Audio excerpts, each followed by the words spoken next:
Hello, everyone. Welcome back to my YouTube channel. My name is Sandy Glaze. I'm a personal transformation and self-development coach, which many of you probably already know that if you've been following for a while. I have the wonderful privilege today to be interviewing Shannon Boschy. Shannon has a YouTube channel called Canadian Weekly Gender Wars. So he is in Canada, and we all know by now the sexual retardation that's taking over our nation. And we wanted to talk a bit about what's going on with Soji, what's happening with the universities, what the overall plan is, and maybe some actionable steps that we can take to help address this and just help people realize that there is ways to get through this insanity and get back to a true sense of who we are as human beings. So welcome, Shannon. Thanks very much for having me. I'm glad to be here and looking forward to our conversation. Yes, I think it's going to be really an interesting conversation. I've watched your channel, I've watched a number of videos, and I'm quite impressed with the material you have, the people you have, the content. Like you've got a lot of great information out there. So could you tell the viewers a little bit about yourself and what made you decide to start your own podcast? Well, it's a kind of a, I guess it's a long story. I was brought into the gender wars because my family is affected by this. Okay. I'm a dad unit to four kids. They're all adults now. I had two biological kids from my first marriage and two wonderful stepkids. And my youngest, the youngest in our household, was caught up in the gender craze going back 6+ years ago, and was raised between two households, equal parenting. And one day came in, gave me a script, said I'm not safe in this environment. I can't be who I really am, and a whole bunch of other words that really sounded rehearsed. Um, and so she didn't just say she was going to live with her mom full time. She cut off all contact. Wow. And I learned, I thought at the time that this was part of a high conflict strategy that my ex-wife had used for years, and that it was a way to kind of assert control. And I came to conclude that, while she wasn't in charge of that process, she aided and abetted. It took me quite some time to get back some kind of relationship with my daughter. And then when she turned 18, almost 3 years ago, and immediately following her graduation, she told me she was starting testosterone. And I knew that she'd been playing around with, the ideas of pronouns and this gender identity stuff, and, thought it was a phase. And I was like a lot of people who just think, well, this is kind of a phase, something they're going through, they're going to grow out of. It's trendy to do. And I didn't take it seriously enough. And I didn't know enough about it. So following that was a complete, not just a complete cutoff of contact, but and I believe related to testosterone, I became the target of aggressive social attacks by my daughter. It started directly, with emails and tweets and things like that, and then went public, and it went into blackmail, saying that Wow. she was going to tell my clients and my boss and my friends what a terrible person I was because I was transphobic and bigoted and all the script things. So that's unfortunately the background. It's a highly charged family Wow. situation, and I So haven't. who was instructing her? Can I ask you that? Who was it, the education system or was it your ex? I What are believe your I thoughts? believe I believe it was a combination of three things. One being internet usage. So she fit the profile of what we call rapid onset gender dysphoria, Yes. and highly creative, intelligent, empathetic, caring young woman, and became, in the months before, uh, uh, increased phone use and, isolation. I assumed that she was down rabbit holes on the internet. She was members of fan sites and fandoms online, which is also correlated with these kids who end up with cross sex ideation. Um, and the school supported it. She had a particular teacher who was her favorite teacher who affirmed this whole enterprise, and the schools participated in the pronoun game. And I could tell in talking with some teachers, um, I mean, I was really cut out of relationship with the school, and my daughter cut me out at 14. So, but when I did have communications, it was clear that there were people uncomfortable with the pronoun game on their side. But I know that well, for legal reasons, I can't say it was that teacher. It appears to me that it has all the markers of a school assisting in the alienation of a parent who they deemed to be unsafe for the child, I which is totally understand. standard Yeah. practice in schools today. So then I asked myself, okay, well, I got to do something about this. And my daughter was threatening to out me. And in the environment, I mean, I feel a lot. I feel it's a lot easier to talk about these things today than 3 years ago. Yes. And there's more Um, language around it now. There's more understanding yeah, and more people have stories. there's less reflexive judgment. An immediate.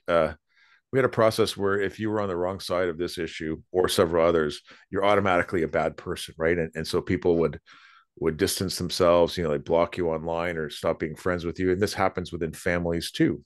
Yes. So I started asking myself in that environment, what can I do to move this conversation out of the shadows into the public?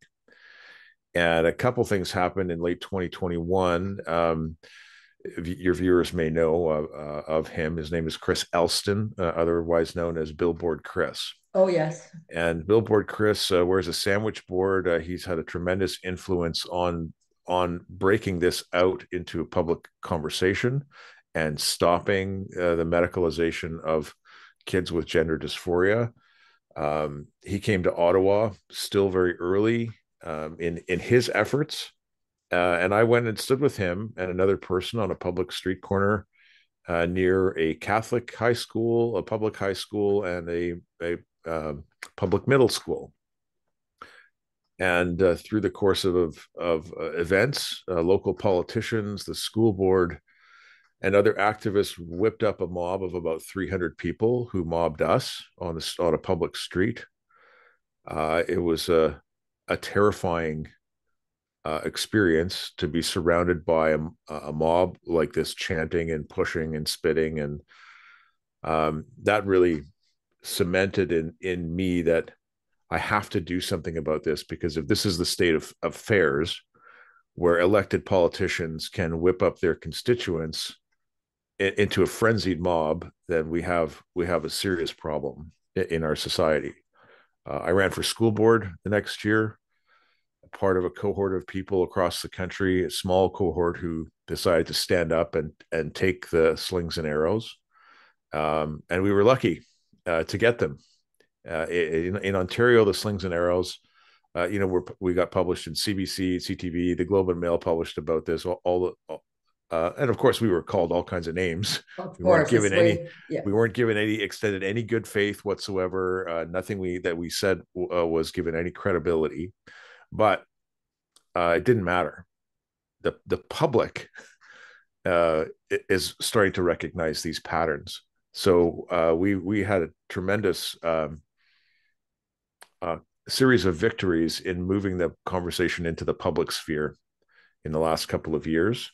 Wonderful. And we went from a few isolated people running for school board in 2022 to tens of thousands of people protesting in the Million for Children March on September 20th. We've had numbers come back that we had school absences in the 16 to 20% range in Wonderful. across the country. Freedom of Information is revealing those numbers now. It was 16, 17% in the province of British Columbia of all the students on that day. Wow. That's So fantastic to hear. yeah, and then my ongoing question is, what can I do? How can I contribute to the public discussion? So I started blogging a year ago, writing a weekly Canadian Gender Wars report. Partly media criticism was the focus of that, because so few media outlets were covering this story at the time. I was focusing on how the story was being covered and what the media approach was.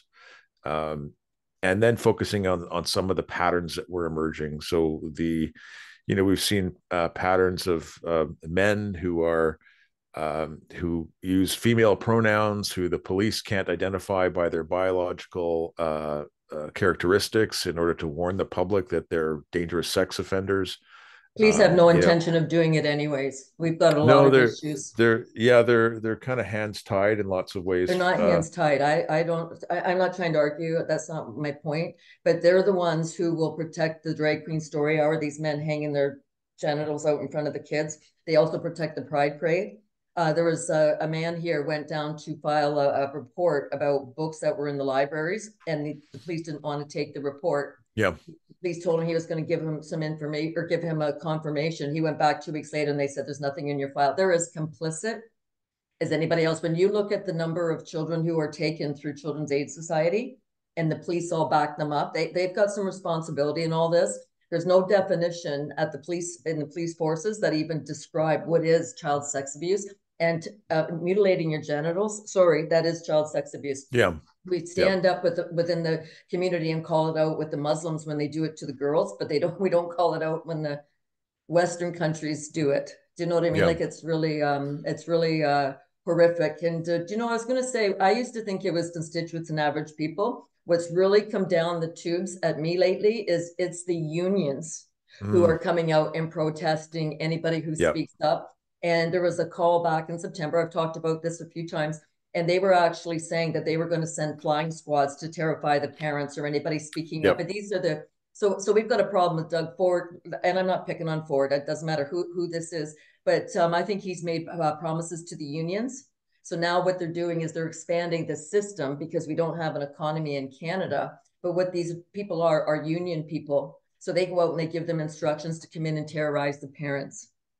And this is how ugly on the inside it is, but this is how Canada has deteriorated or is Mm-hmm. exposing itself, because Canada has never been a nation that dealt with child abuse. So I was listening to a report yesterday. It was Action for Canada. It was a woman talking about male sex abuse, child sex abuse. She said that the pedophiles, she goes, they're masters at disguising themselves Yeah, and like being in plain sight. She said they hide in churches. She's the one, she's ex-RCMP, said they hide in police stations. So we're naive to assume that the police's hands are tied. They have choices to make like the rest of us. yeah. I think what I mean by their hands are tied. So I've talked to quite a few police officers, and I've been to many protests in the last couple of years. And I've had the opportunity to speak to a couple off the record, and they describe their experiences being at protests and say, like, I can tell you that there's one side that thanks us for being there, that will offer us a bottle of water, will they're not looking for violence, and there's another side that hates us, that spits on us, that has Who contempt hates for them? us. Who's the one who hates the them? the trans activists and the gender activists Okay. are, I mean, they're So they're anarchist bullying the isn't police the right to word. They hate the police. It's part of their structure of the ideology. They want to abolish the police or defund the intimidate. police, and they have resentment and animosity towards the police force. So I think the rank and file police officer who's dealt with these situations recognizes the humanity and where the humanity is, and they recognize where the actual danger to them is, but they're bound by policy and threats of human rights investigations, just like I think most teachers aren't going along with this, and we actually know that from a report now. But they're forced into silence and complicity because there are threats to their job, threats of investigation, threats of discipline, threats of public, attack, and getting named in the press and that sort of thing. So they are just towing the line, and So can that's I not ask, it's not an excuse or defense, right? Like it can't following be, orders is a yeah, because why is their family more important than yours? And this is what I don't understand. So they say, well, I've got a mortgage, I've got bills to pay. So does the families that you're ripping apart. And I'm not suggesting we throw them yeah, under the bus. I don't believe in that at all. But so I was watching somebody say that they need the people to stand behind them. What are we paying you for if it's your supervisors and your higher ups who are giving you the marching orders? Like, yeah. why does the public have to come out and support the police? And then we got to support the teachers, and then we got to support the doctors, and then we got to support the nurses. What are we paying for? And I'm only trying to flip the script, because something as big is happening in Canada. I can feel the shift happening, but some of these people have to come out. But when I say come out, I wouldn't expect them to do it one off because they will get hurt. They've got to be strategic and be smart about it. But they have to start asking, show us what does constitute abuse. And what you're describing is exactly child sex abuse. Cutting your daughter's, whether she had the genital surgery, I don't know. Like that is absolutely horrific when you see the pictures. So I think there's going to be a flipping of priorities, and people are going to start standing up, but they have to stand up as men and women Mm-hmm. and stand with the people. So when I went to the rallies, my one poster, it said pedophilia in politics is the virus, COVID is the distraction, we the people the solution. And I've gone to so many rallies in Toronto, the police would just look at me and get standoffish. One of them, I Mm-hmm. walked up to the cruiser and he goes, we see your sign. That's all he said. So I went to Ottawa with the trucker rally. I was only there one afternoon and I had my sign, and so many police looked at me and they nodded. They all know. Yeah. So at what point do we turn around and provide information for people that they can say, no, this constitutes abuse. I'm not doing this. Where's the oath to sign to say that you do understand what constitutes abuse? And you had sent me a video about the University of Western Ontario about gender and transitioning. Yeah. These people are psychopaths. The woman who's talking about this is all normal, talking about hypersexuality and all of these things. Like these people have lost their common decency. They've lost the ability to discern right from wrong. But Yeah. they've got to know at some point what they're doing is wrong. They're hoping that the public doesn't see what they're up to. But I was watching that video and I'm thinking, these people can't be this stupid. I went through that union call and I found all of I went online and found 107 of the 126 people. And I can't remember, 14 of them have ties or work at University of Western Ontario. Yeah. These people are sexual deviants. And I looked at the one and she was talking about an abstract. I don't know if I have it available, but she was talking about an abstract, something she was writing. And it started out about the vulnerability of children and it switched to girls want to pledge their virginity to their father, was what she was working on. Yeah. And a lot of these are females. And I hope people understand that. I don't know if you'll be sharing this with your audience as well, but to understand there's something sexually dysfunctional in Canada. And I think when people start to realize the lack of care that they are sharing with their children, or that the system has in mind for the children, I think the world is going to see Canada with different eyes. I think the world's going to see us as a very disgusting, deviant, dirty little place. I think that's why we hide behind that we're all so Well, nice. I think that's already the case. We don't recognize it in Canada, but people abroad recognize what's happening here. Yes. And I follow the global gender pushback quite Okay. closely from the policy perspective and from the medical research perspective, and different organizations pushing back. And Canada we are the worst country in the world right now Yes. for this issue. Just before Christmas, for example, what very surprisingly, because Australia has been very dominated by this ideology, the Psychiatric Association of Australia and New Zealand, so that's their governing body, um, uh, their leadership in psychiatry, said that we are no longer taking the affirmation first approach. We're taking the psychotherapy approach, which was What does that mean? gigantic news, meaning that therapy and conversation and working people through other psychiatric and psychological issues first, uh, instead of, I mean, the reality in Canada is that kids get puberty blockers prescribed to them or cross-sex hormones on a first visit, with 50% or more of the time no psychiatric or psychological evaluation at all, simply on the say so of the child. Uh, and the doctors are just writing the prescriptions.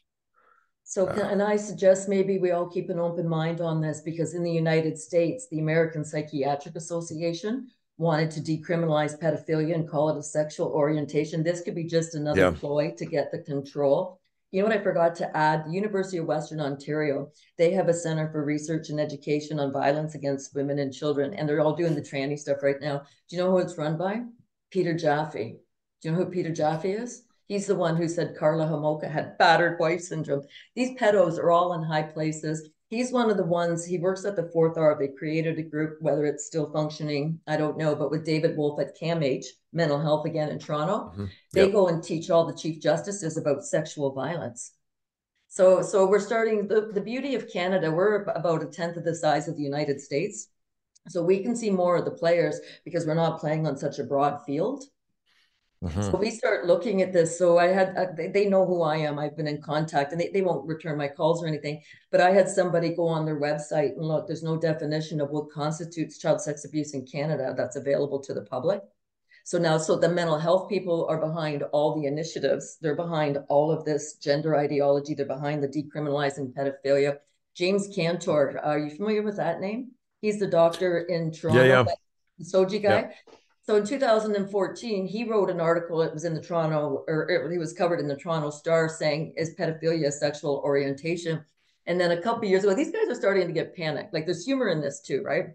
But he was on CNN with Don Lemon saying we should cut the pedophiles some slack, and that's like we'll get right on that, Cantor. So he works at CAMH with David Wolf, who as far as I know, they're not telling the justices what really goes on and what constitutes abuse.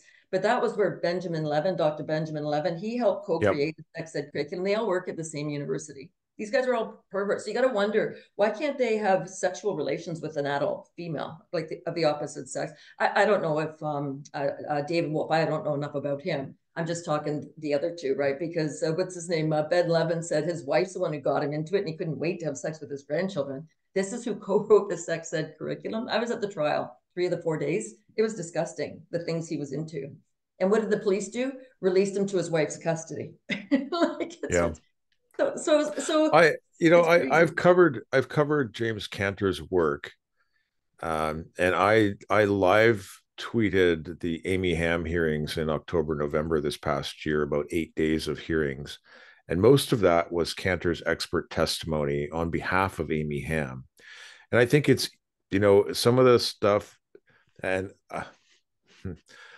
you and I might be normalized into these kinds of conversations. I start talking about pedophilia and queer theory, and the kinds of beliefs in eliminating age of consent rules that are coming out of postmodernism. They've been floating around for decades, and have really permeated in the universities and got themselves into Oh, all kinds totally. of policy environments. And Cantor's position, I think, is quite nuanced, and his career specialization is studying. I forget the exact term, but basically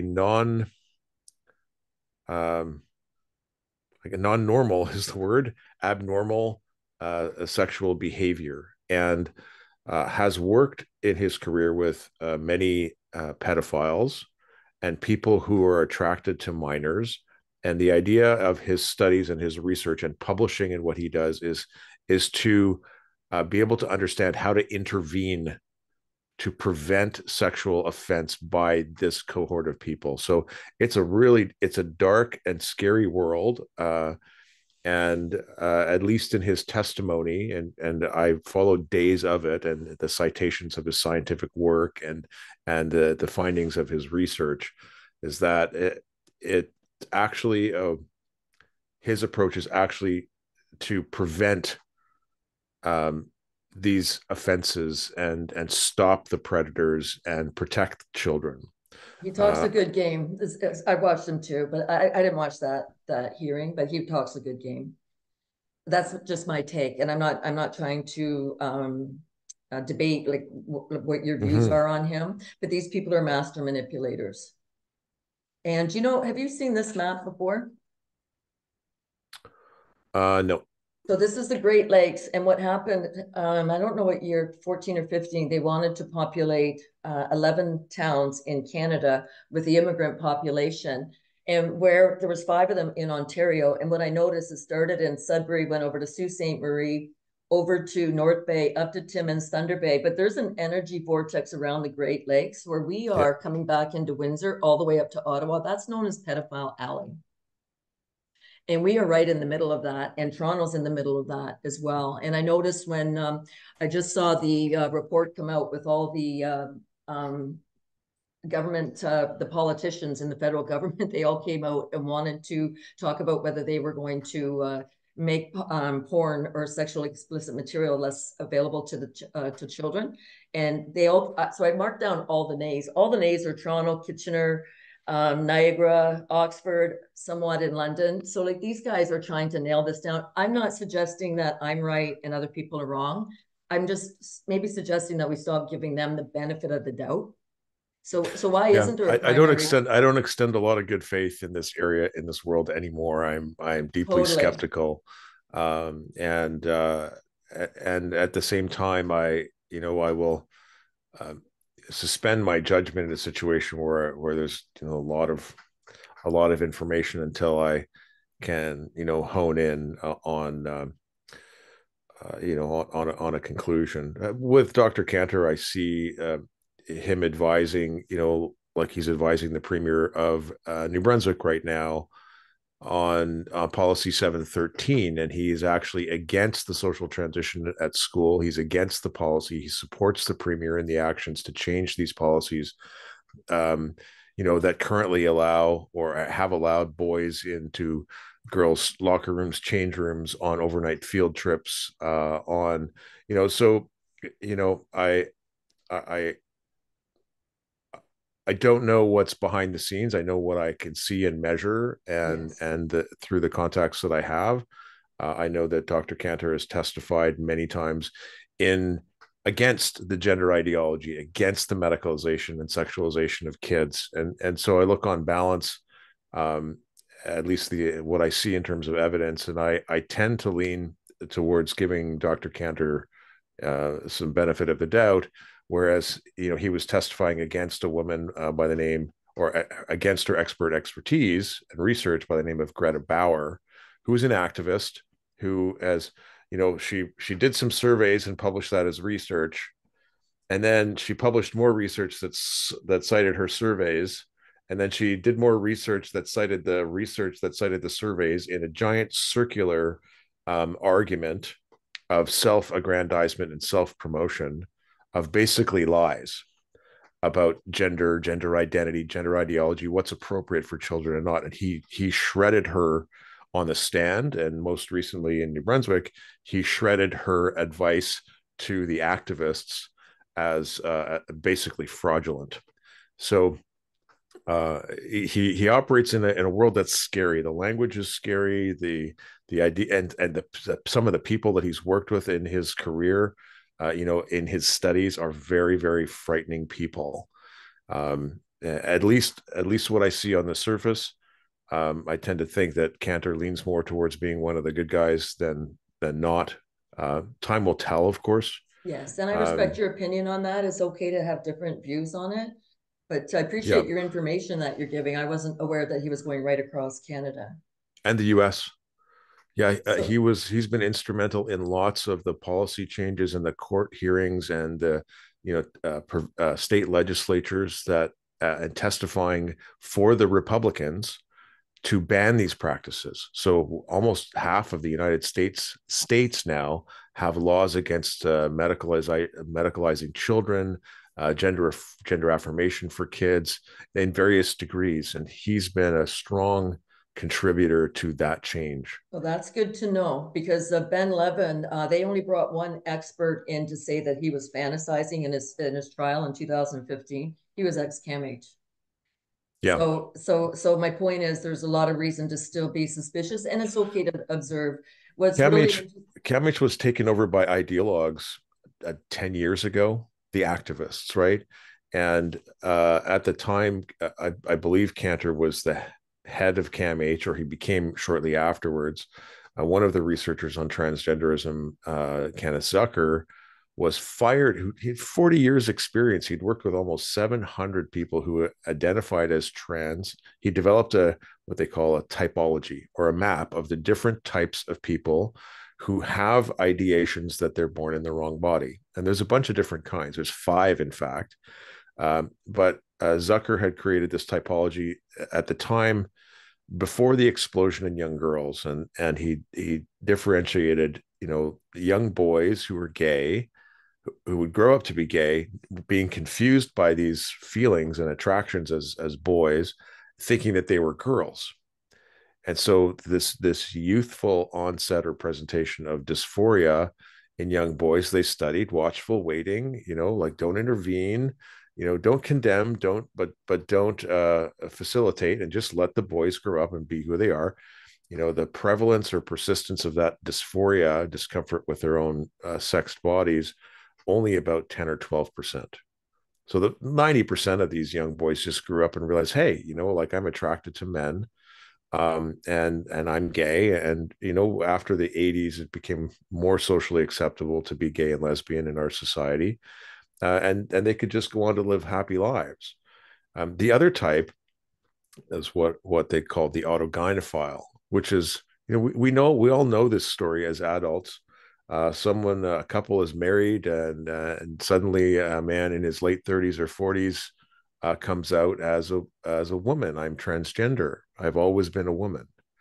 But they've been dressing up in women's underwear and high heels behind closed doors since they were teenagers, right? They're the men who were peeping, and that's a connected paraphilia or a connected fetish to these things. So some of the connected ones, or high probability of overlaps, are the peeping and the flashing and the stealing lingerie and that sort of thing. And it's this cluster of what they call now paraphilias. We used to call them kinks or fetishes. So this is Um, interesting are what you're all tied saying. around these adult men who get their kicks by wearing ladies' underwear. There's an interview that I was watching recently. Now it's been out for a few years, but I recently saw it again, and it's a military wife in the U.S. So I'm not sure if she's still married, but she was married, I think, to a general. I don't know what number of stars, but they would go out to their events at night, and the women would leave at 11 o'clock, and these military generals would change into women's clothing, and they bring the kids in. And then what she talked about was they're members of the Pink Triangle Club. And it's Mm, interesting because on this union call, there was one trans male. He's the head of Ontario CUPE. Can't remember what he was. He was a chair with CUPE, but he was talking about this, and he's part of the Pink Triangle Club. Like yeah, and when we look at all these different reports of how many actually are trans or whatever, we're taking their word for it that they've studied 700 people. We're taking their word for it. And why I'm saying this, I was watching your video with David, and afterward you had I think you had somebody else on, and you were talking about the protests in Toronto on the 20th. And it turns out, so I'm watching this and I'm looking at this woman's hat. And I'm thinking 353, where have I heard that number? It turns out the International Brotherhood of Electrical Workers, their union, yeah, all these trans people who are counter protesting, they're union people. And you had interviewed a woman who said when we came back from the march, they were gone because they were probably on their lunch, because all the unions that were on that call are down in Toronto in that area. I searched out the unions. So it's okay to give people the benefit of the doubt. And it's okay if Cantor has changed. It's not my place to judge him. I'm not here. If people do start changing and saying, no, this is insane what we're doing, I don't get to judge. That's not my place. That's not what I want. But my point is, nothing is what it seems. So is really the transgender as prevalent as it appears, or is it just the unions? And I was telling you this before I got on. I wasn't sure if I was going to say this. So I went out to do errands this morning. And as soon as I get to the end of my street, this Jeep turns around and pulls up right on my butt, right on my tail. So I drive down to where I'm going. It pulls in right behind me. And I turn and I look at her and I smile. So she's just a young thing. I go in the store. So I'm waiting for her. She doesn't come in. So I wait for a few minutes, like I'm shopping, getting my things. Anyway, she comes in and she's walking around with her phone, pretending to be busy just to try to intimidate. So she walks in front of me to leave. She doesn't buy anything. And I just looked at her and smiled. But these are the people who think they have the right to your children that are going to try to trans them. And the level yeah, of arrogance that we have in our society with the people who think that they work in the system, that your children are their children and that they can talk to your children about these things. This is where I think we can make more inroads on the prevention, letting them know what you're doing is going to get you sued. Like you are going to yeah, pay you, what you're doing is illegal. So was it the federal Supreme Court? 6 judges voted that luring a child or grooming a child is no longer a criminal offense because it goes against people's rights. Like we've got to start to at some point understand just how sick the people in Canada in the system are, who are all Mm-hmm. going along with this agenda. Like, it was insane how many unions. I've got a page and a half of The unions and organizations. my co-host, my regular co-host Melanie Bennett on the podcast is versed in this a lot better than I am. But this is really tied to Marxist communist ideology, and that's the Yes, link to the union. So the unions are the socialist communists, power to the people organizations in the country. They have a tremendous amount of power. They have a lot of money. There is something of a lineage or a almost hereditary membership in some of these unions. Like oh, there's a totally, union royalty in Canada that have been involved in unions for generations, and they have uh, jumped the fence on their domain of authority and responsibility. You know, totally, unions were there to negotiate between the workers and the owners for fair benefits and fair wages, and they served an incredibly important role in the West in the, let's say, post First World War, uh, and through the big economic boom after the Second World War. But now they're taking to street activism totally, on issues that have nothing to do with their mission. totally. Like the Canadian Union of Public Employees, CUPE, their Ontario president was one of the banner carriers in on September 20th, Fred Hahn, along with Jagmeet Singh. And these people are insisting on, as you say, like the rights to children. But what does CUPE have to do with educating kids? Exactly. Um, And when you look at some of the conversations, there's a woman, so there are so many organizations. I think she was in charge of the Toronto Labor Council. She was mhm. saying that it's labor's responsibility to work with education. And it's like, where has this gone so offside that we don't even understand what these organizations are supposed to be doing? Yeah, And you wouldn't want to say anything because she's a woman of color. You'd be probably called a racist, but the absolute arrogance of some of these people, and most of the women, 60% of the women or the people on this call were women. yeah, So I went and I'm looking through all these people. And I just want to share, this was at a Conestoga College. So this is um uh, advanced learning professor, Bachelor of Early Learning Program Development, School of Community Services at Conestoga College. She came out and said, it might appear like our crisis is a lack of childcare spaces. The real crisis is the first crisis of childcare. We have a childcare system built on the backs of poorly paid ECEs. I have gone through that video and I wrote down what people were saying, the people who presented.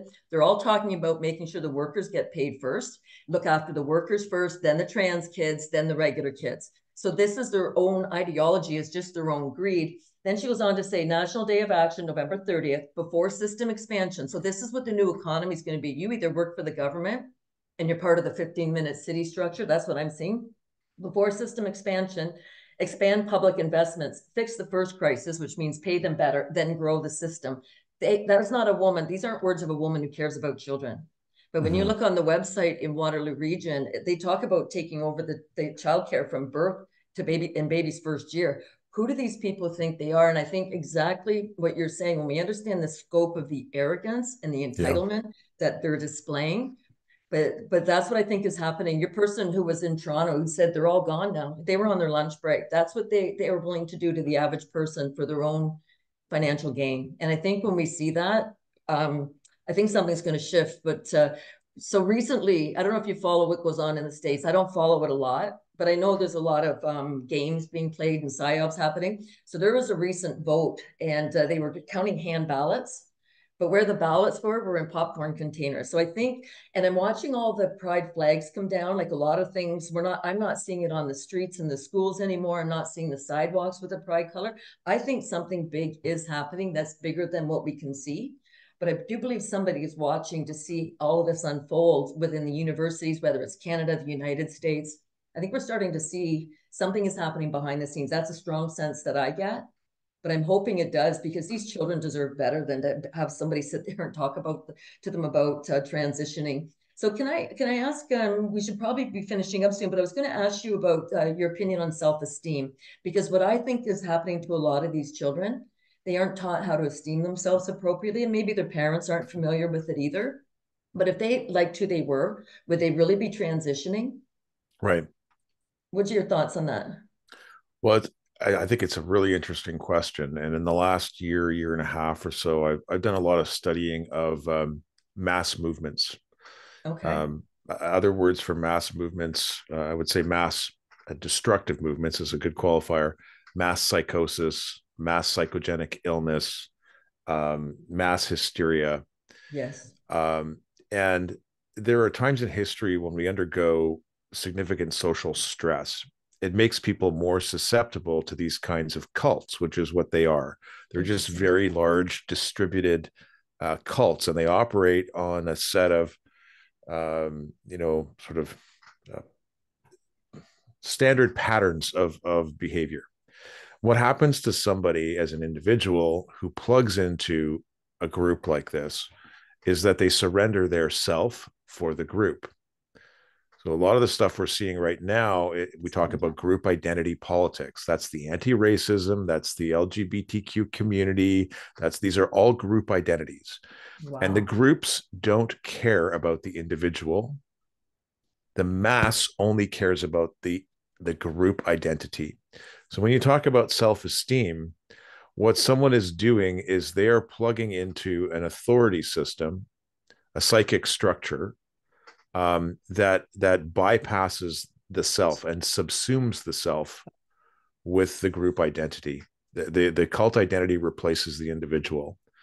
And you can see it happening if you know somebody who's been drawn into this, the person that you thought you knew, if you knew somebody who's gone into a cult, the person you thought you knew basically disappears.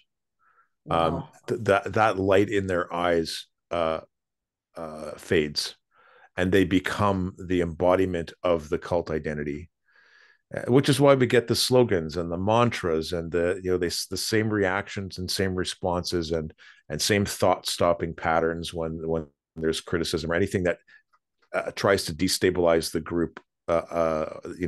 It's a giant psychic field, Oh, it and totally. anything that tries to decohere or get someone to unplug from that field not only brings to bear the individual response but can bring to bear the group response. That's why 300 people mobbed us on the street, because we threatened the psychic integrity of the cult. um, Or the union. the union is the same. So the universities fell about 10 or 12 years ago to this ideology. They were completely captured, Totally. and social justice became the dominant organizational set of principles. That's the cult. Social justice, anti-racism, queer theory. There's a whole bunch of different kind of names for this, and they recoded language to make it sound really Oh, nice: yes, they have. Yeah, diversity and equity and inclusion. But it's a bait and switch. It's exactly what George Orwell wrote about. Equity is actually a code word for communism. Everybody the same is what it means. Everybody gets the same is what it means. And every time we've seen that mass movement assert itself on the planet, it's resulted in chaos and human misery and mass death. yes, We're in the pandemic put us into a psychic crisis, and made us more susceptible to the contagions of these. Some people call them mind viruses or idea pathogens, or ideological mass movements. And a lot of people have been swept into it. And kids, especially vulnerable kids, especially creative, empathic, caring, totally. the predatory aspect of this is, you know, you're helping, you're Yes. saving, you're benefiting the oppressed people, and it fills this, it gratifies an urge that we have of compassion towards other people, but weaponizes it in a way that is utterly destructive. That's interesting.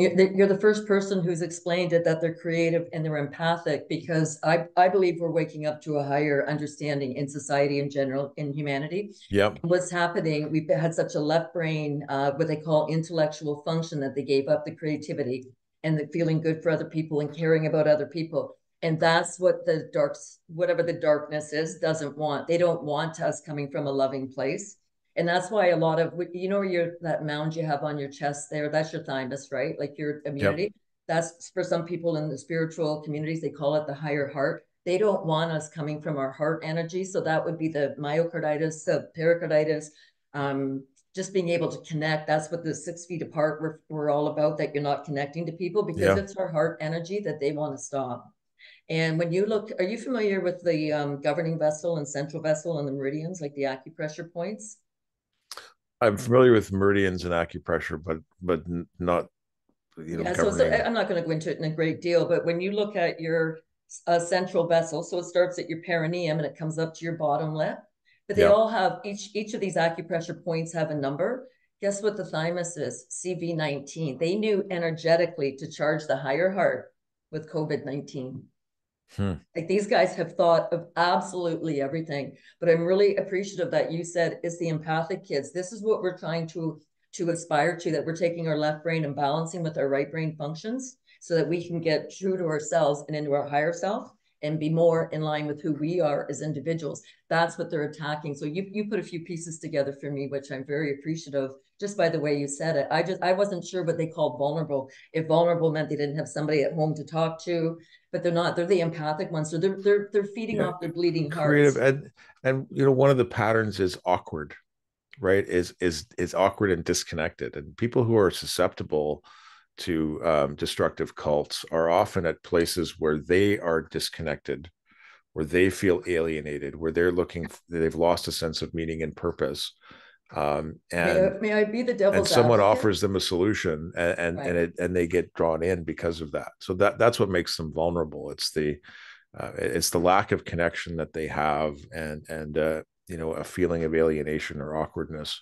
Do you know Um, what I find? So I clear energies, emotional and spiritual energy. So I work with a lot of people that have gone through painful experiences in life.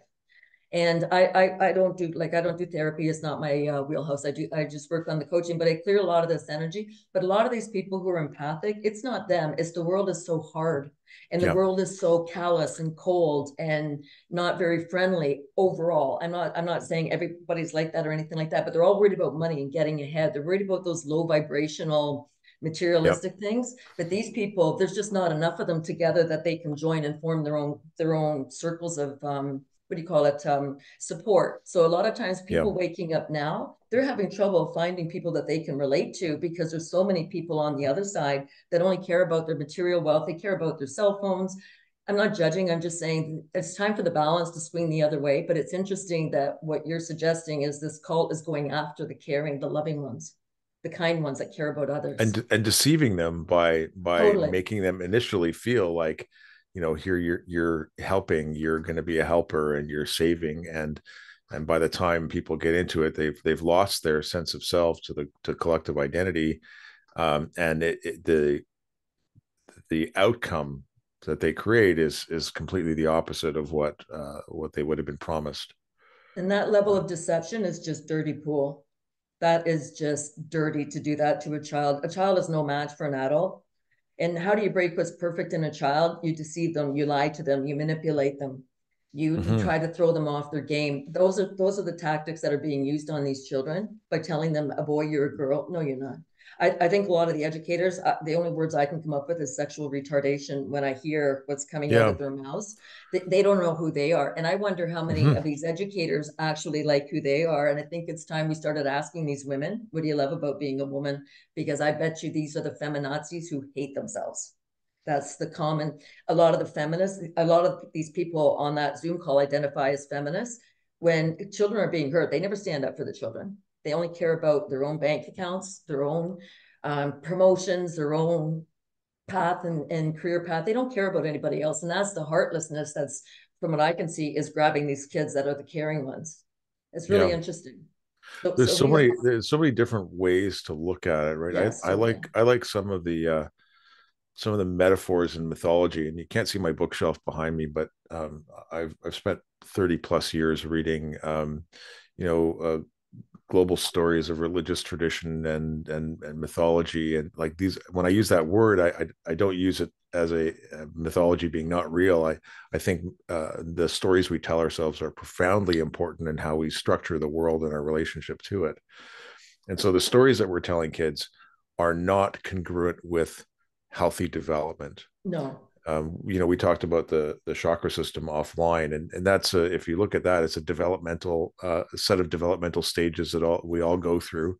Some of us, develop, better at higher stages than others as we work through life's issues. But this whole structure, this set of myths that we're telling kids, is incompatible with what we would normally develop as. One of my When you favorite stories for examining this, and it's just a model, but it's the story of the vampire. And if we think of a vampire, we think of some of the first cartoonish ish, images of vampires, like the googly eyes. They're hypnotic, they're deceptive, they're charming, and they bring people under their spell, their target. And then when the person is under their spell, they take a little bite, right? Or they drain them completely, right? So you're destroyed by the vampire, or you become the vampire's minion. And that process is the process of that soul being sucked out of the body, just like that totally, that group cult, right? Like the individual is gone, subsumed to the psychic field of the parasite. And the vampire is a parasite. It lives off the psychic energy. That's the totally. metaphor, the psychic energy of other people. So I don't know who the head vampire is. And the legend says if you cut that head off, everybody wakes up. But we have this mass movement that's psychically and energetically predatory. It's deceptive. It presents itself as charming. It can't take a hold if you don't invite it in. So a person has to be willing to open up the energetic doors, and unfortunately, that's where some, especially vulnerable kids, you talk about empathy. Empathy is the ability to pick up on the this the emotions and the kind of the Others. psychic energy of other people, sensitive to it. And so that type of, let's say, soft and gentle, trusting energetic field that someone has without proper boundaries allows that vampiric uh, drain to take the bite. And Uh, this is so important that you're mentioning this about boundaries, because what I find for the people I'm working with, they were never taught the concept of boundaries. mm-hmm. And all energy, I look at energy as zero, and it's either +1 or -1. And what Yep. happens, the vampires you're talking about, so if you have a healthy relationship, you're kind of in the middle. At different Yep. times, one is more important than the other, whatever their needs are. Not they're not more Absolutely. important, but their needs. But when you're in the off balance side, you've got somebody who comes over here onto the empath and pushes and takes more than a reasonable person would think Yep. they have the right to take. But they're not taught how to come back. A lot of the work I do is showing people how to set boundaries. But the idea is if we can start teaching the younger ones how to set boundaries, that they have the right to say no, and start Yep. looking at what the adults are doing wrong, maybe we can stop them from being hurt in the first place. And the best example I can think of is when you're at extended with extended family, and somebody says to one of the kids, "Go give your aunt a hug," and the kid doesn't want to. And I would always just say, why don't we just, when they're Yeah. ready, they'll come and do it on their own. So, Yeah. but the mother insisted because she didn't want to make it look like her daughter was being standoffish. And finally, I just looked at the girl, my niece, and I just said, "Hey, how about a high five?" We high five for about a year until she was ready. But like Yeah. we talk a good game. We say, "Okay, it's your body. You have a right to say no." But then we turn around and tell them you got to go and sit on Uncle Joe's lap or something like that. Yeah. It's the adults who are the issue. If you ask me, I'm not. So how do we strengthen the children? And the adults don't know who we are. And when I look at this, I look at what you're talking about, the vampire. You think about the kids, they get the nursery rhyme crimes. They get the Disney, all the lies there. They get Santa Claus and the Easter Bunny. We lie to them from the moment they're born Mm-hmm. about what's real. And then we wonder why they can't follow their own senses. So I think there's a lot of work for adults that, Yeah. That's, there's again a bunch of different ways of looking at that. There's like that chakra system that we develop, and yes, the false stories that we're telling kids. I think there are systems of very healthy stories that we have told our children in the past, and we limit them, or we know that there's a transition out of that stage. So one of my favorite writers about mythology and storytelling is Joseph Campbell, and he wrote The Power of Myth, and The Hero with a Thousand Faces. Okay. Um, some people call it the hero's journey. Well, one of the things he observes from a colleague, this goes back to the 30s, um, that the colleague observed that, okay, we're one of the slowest developing animals in biology. We're 9 months in utero, and any longer than that, and our heads would be too big, and moms would, couldn't pass us into the world. And we come out and we're completely helpless. My kids and I coming home one night saw a baby deer that was just born, minutes old, right? And you could see it, and all of a sudden it's up on its feet and it's able to, navigate the world on its own. Human babies aren't like that. And so these two, students of mythology and storytelling came to the idea that we create a second womb to nurture and develop our children, and that is the womb of story and myth. And there are very important and powerful stories that teach things like boundaries, and teach things like, relationships and biology. And the story of Cupid and Psyche is the story of a woman, of a young girl coming into her flourishing and sexual maturity, and then all of a sudden, how do we deal with puberty and the fact that she is now a vessel for creation herself, and all of the intense energy and emotion that goes along with that, and the relationship between Cupid and Psyche is that coming into womanhood. So that brings us to what they call the second birth, or the being born from the womb of myth. And that's when we stop. Yeah, I mean, we tell fibs to kids, and we tell, stories about Santa Claus, like you said, and the Easter Bunny, and those are kind of convenient stories to tell kids, because their minds operate on the basis of story, not on the basis of thinking.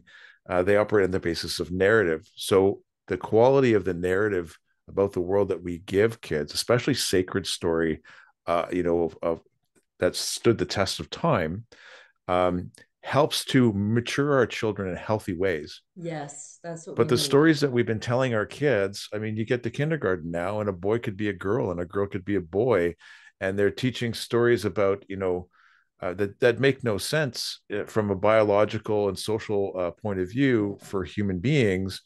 Um, and we've deconstructed man and deconstructed woman and deconstructed our roles um, and our natures in the stories that the schools are our kids are embedded in. So we don't have a healthy map. We don't have a healthy set of stories. We have now moved adult stories and adult issues and adult philosophies down into children, where Which is wrong. sexual, age inappropriate sexual Totally. content that shouldn't be, um, you know we shouldn't be exposed or thinking to it until we reach that point of flourishing, It's where great you're the saying that. myth tells us we get awakened, right? And so each of these stages has to be appropriately navigated at the right time. Otherwise, it's a violation of, you know it's a second chakra violation to be teaching children about reproduction and sexual activity when they're 5.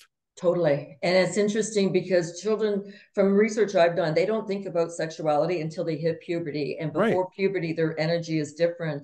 Yeah. And where the trans thing comes in, my understanding from what I've read is the girls become tomboys because I think they've got the XY chromosome wrong. I think the women are the XY. Our clitoris is masculine, our vagina is feminine, because back in the day when the men went out hunting, women had to step up and do male roles. You notice we sometimes have a wider range of Mm-hmm. being able to multitask. So, but that's what was supposed to happen. So the girls became tomboys because we had to come in and see what you men were like, what the boys were like. And then we go back, come into puberty, then we go into our feminine again, flourish, just like you said, so that we had a sense of what the men are like. And that's is as easy as it gets to say why girls are tomboys. It's not because they want to be boys. That's just a Right. natural progression of maturing. But the Yeah. academics have got this so messed up, and it's cruel what they're doing to these children. Yeah. It's cruel, right? I agree. Yeah. I, Yeah. I these academics, as you say, they've created a false reality that they're Totally. living in. that they think is real. And I mean, one of the analogies that is easy is Marie Antoinette saying, "Let them eat cake." Right? The elites in France at the time were so disconnected from the experience of people living life and dealing with the um, the realities of food production and distribution, and where these people in their pampered ivory tower Totally. world have their philosophy about the way things are supposed to work, having no idea in fact about what real human existence is, because they just are disconnected from it. And so this set of ideas, this mass movement, is disconnected from reality. They have Totally. ivory tower fantasies about the way biology is supposed to work and the way society is supposed to work. It's these things are extremely destructive if let to run their full course. Destabilizing. Yes, Yeah. totally. I agree with that. And I think it's great that we're starting to see that, but people need the tools, exactly what you're talking about, and start showing them what are the stages of life that we go Mm-hmm. through. And it's interesting with the chakra system. I was talking to you about this one, but what they've done energetically. So this is the chakra system, the 7 chakras. Yep. They've turned around and inverted it with that flag, but they took out one of the colors, so there's no God spark in the rainbow. But I watched them do this down in 2015 at Queen's Park. I watched one of the politicians flip the flag around and start laughing at the people. So energetically, they've got everybody upside down. They've got Yeah. spirituality at the bottom and materialism at the top. So there's a lot of people who are also greedy. So they're not just the elites that are out of touch. There's people who are greedy who will do anything for money because they don't care what happens to your child. So there's all kinds of ways that we have to look at that. And you think of this, the lower chakra being the materialism, the money, Right. that's what they're after. So there's a lot of things to look at, but I really like how you're saying that. And I think we're to the point we need to start looking for solutions and even recognizing what creates a personality. Like the first 18 months, you're connecting to your mom because you're with your mom, but that's an Yep. emotional connection. Then they go into a bit of a survival stage, maybe from 3 to 6. Then they start to get to know who they are. And then Yep. they start growing into their adulthood, which is reproductive years. And then they start expanding their consciousness when they get older. Like there's a Yeah. stage we go through, but that is out the window right now. Like a lot of people later in life start saying, okay, well, how do I give back? What do I do to help humanity? And what is true about life and the universe and the worlds we live in? But there's so many programs. I find religion is one of those programs that people just get stuck in it. They think if I were to say this about the chakras, that I'm talking something like heresy or something like that. And it's Yeah. like, no, Yeah. this is Sanskrit. Like this is the Indian culture. This is I didn't make this up. But they have so many preconceived notions that they put themselves in a box. And I love how you're talking because you're showing that you're open to information. This is what we all need to be so that we can find the right way through this. So Yeah. so Well, one of the things that those writers, Joseph Campbell, said many, many times up until his death in the 80s was that we need a new mythology. yes, We need a new set of sacred stories in the world that we live in that can bring us together. that's a All the great old one. sets of stories have fallen apart or become calcified and rigid, and they're not serving their purpose anymore. And in the complex world that we live in, we need we need a new set of narratives. Um, And this is a uh, great introduction. yeah. This really is. And there's going to be people who are up for the challenge and people who aren't. And it's okay if people who are up for the challenge. You're the second person to talk stories to me in 2 days. One was talking about her grandchildren and stories that she tells Mm-hmm. them, right? When she Yeah. has time with them, that she tells them stories about who they are, what the family history is. Yeah. Like these are all different narratives, but same goal. So Shannon, it's been an absolute pleasure speaking with you today. Do you Likewise. Thank you. Yes, you're very welcome. Do you have any last words you'd like to share with the audience or any inspirations? And Well, if you're curious about the podcast, we air every Sunday afternoon. We record on Saturday. It's called the Weekly Canadian Gender Wars Report on YouTube. And we tackle the topics of the day. And we do, at the end of the segment, we do a deep dive on an issue or a question. My co-host Melanie is She didn't quite finish her PhD. She has a scientific mind. She's very analytical, and I think we complement each other very, very well. I bring I've seen her. some of the softer symbolic interpretation, and she brings some of the science. And we're really enjoying that exercise. So would be pleased if you you're curious about the issues of and the news of gender wars in Canada. Tune in because we watch it every day. Definitely. And I'm going to ask you to send me your links and your information because I would like to post that in the description box so people can find you. But you're doing fantastic work, and it's just nice to see Thank you. somebody who's grounded. Like you have an analytical mind as well, but you see things for what they are, and it's just really nice that that's what you're bringing to the table because more people I find are looking for solutions. They want to know, and they're looking for a language around the insanity. They like, how can Mm-hmm. you describe something when it's insane? Like it's crazy what they're proposing, right? And even for me, watching that video from Western, I started vibrating after about 5 minutes. But Yeah. then when you're vibrating, it looks like you have anxiety. So now they say you have mental illness. Like Mm-hmm. Yeah. it just all has to go, right? It took me So a couple of weeks to actually, I read the first couple of pages of the report, had exactly the same experience as you. Vibrating, I had a just a revulsion against it.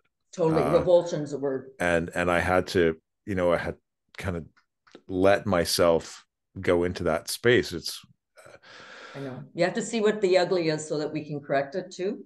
I agree. So we Yeah. don't have to stay there all the time. Just see it for what it is, be able to process the insanity, and then come out with where we need to be. So we're almost contrasting the insanity to Yeah. truth. So I look at child sex abuse, then I look at what's sacred about sexuality. So I kind of look at both spectrums, but we have to see what's wrong and know what's right to figure out where we Yeah. set the boundaries on it. So we live in interesting times. There's no That's doubt your, about that. does that tie to your, I'm carrying on here, but you mentioned I start with zero and there's a plus one and minus one. Does that fit with how you're describing that? You've got Yes, like and the you find the scary side and balance. you've got the sacred side, and we were looking to find the balance in the middle. Yeah. So you want to see so that you can say, no, you're not speaking to my child about that. No, I'm the mother. You are not. I'm the father. You are not. You do not have the right to speak to my child. But you give the parents that boundary because they turn around and say kids are sexual beings from birth. Well, that's just a pedo slogan Yeah. from one of Yeah. the child protective agencies. I have all the body parts to drive from birth. Nobody calls me a driver from birth. So we have to see the games they play, but know Yeah. what's sacred so that you can guide your child and say this is a beautiful thing and be able to articulate what it is that they need to be cognizant of without necessarily telling them the actual details. Do you know Yeah. what I mean? Like it's okay to wait for somebody you love, like things along that line, like just basics. It's a great way to think about things. I It appreciate is, it. right? Yeah, so it's really good. So I hope to have you on again and we can talk some more. But I'm really appreciative, like I said, of all the work you and Melanie are doing. I do like her as well. She does the deep dives. Totally. So, okay. So everybody, thank you for tuning in today. We hope you found this information valuable. By all means, hit the like and the subscribe button, and let's try to get this information out so we can help all the parents and all the people who do want to have the right information. So thanks, everybody. Take good care.